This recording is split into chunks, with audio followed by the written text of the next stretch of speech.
Welcome to the GoalZero Toolbox Talk series. Today's Toolbox Talk: Bloodborne pathogens.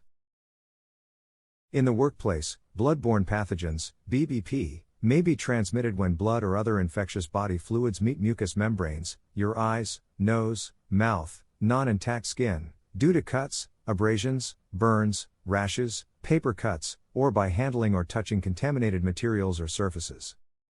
Bloodborne pathogens are also transmitted by injection under the skin via a contaminated sharp object puncturing or cutting the skin, causing a wound. Individuals who are infected with hepatitis B virus, HBV, or human immunodeficiency virus, HIV, may not show symptoms and may not know they are infectious. For this reason, all human blood and body fluids should be considered infectious, and all precautions should be taken to avoid contact. For your safety, you need to assume that the blood of any person is infected with a lethal disease. When your job is helping other people who are ill or injured, you could be putting your own health at risk. Exposure to lethal bloodborne diseases is a job hazard for healthcare providers, first aid attendants, and emergency responders. The viruses that cause these diseases are spread by contact with blood and some other bodily fluids. If your job includes the possibility of contact with human blood and certain other body fluids, your employer has a plan to keep you safe.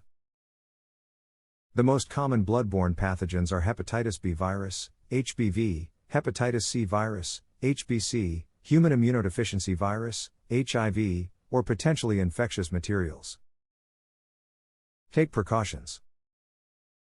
Universal precautions are safe practices you should follow any time there is a risk of contact with another person's blood or body fluids. These safe practices include the use of appropriate personal protective equipment, PPE. Wear disposable rubber gloves when there is a risk of exposure to people or materials that may be contaminated with blood or body fluids.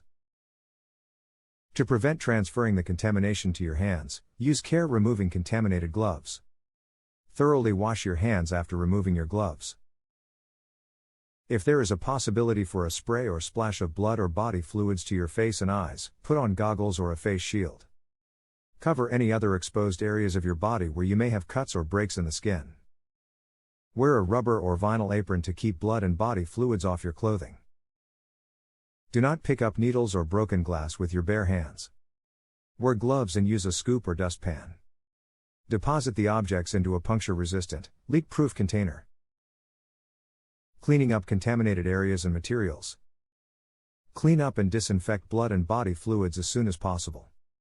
If needed, barricade the contaminated area to keep others from inadvertently touching or walking through it. HIV virus dies within hours of exposure to air, but the hepatitis B virus can survive on exposed surfaces in a dried state for at least 7 days. Wear rubber gloves to clean up contaminated surfaces, tools,